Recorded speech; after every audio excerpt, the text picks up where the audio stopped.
Bill Housley's question. He said, Dear Dave, this is short. He said, this belonged to my great uncle. I've discovered this company was eventually sold to Union Pacific. I don't know what to do with it.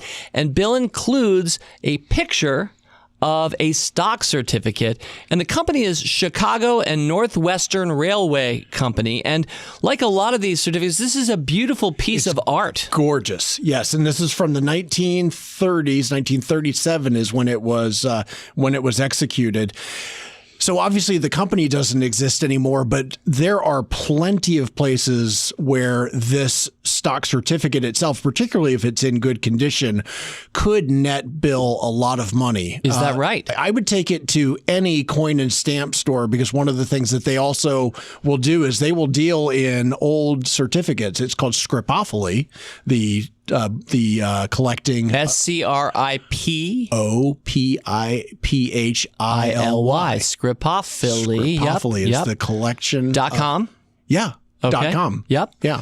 Collection of stock certificates. But yeah, so I actually recently on Scripophily bought a share certificate just like this from my grandfather's company, which is called Cannon Mills, which is a textile company from Kannapolis, North Carolina. So yes, I can speak to this both as someone who loves collecting these kinds of things and just loves old stock certificates, but also as someone who has recently been on the other side of this transaction. That is a great reminder, because truly, as I read Bill's question, first of all, I haven't had this experience, so I'm like, I got to have an expert in for the Motley Fool, and we get Bill Mann this week, which is awesome.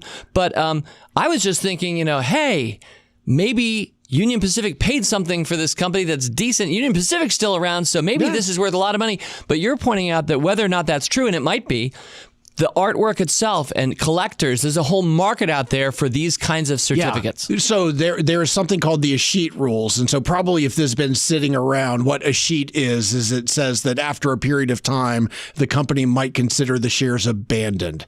He should absolutely check with Union Pacific. I'm guessing that they have long ago struck these shares from their register. I see. So this is not actually, you're not going to find out that you're a millionaire. Because these were abandoned. They were not claimed. This was 1937, I see.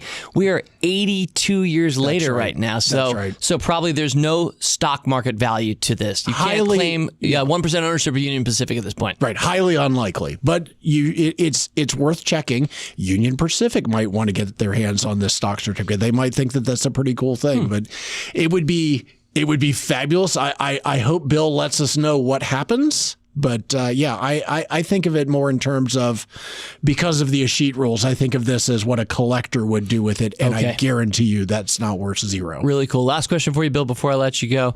I'm not asking you how much you paid to buy that certificate, but typically I'm sure a lot of us are wondering, what is the typical price for a handsome piece of art, an actual stock certificate from 80 years ago? Are these $500, $1,000? Are we talking a lot more than that or less? Certainly can be. And what Bill has in his hands is something that's very special, because there are railroad collectors, so railroads and power companies and things like that, but especially the railroads. The other one that tends to be worth a lot is old Disney certificates. They can be upwards of $500. So I'm really curious to know what comes of this.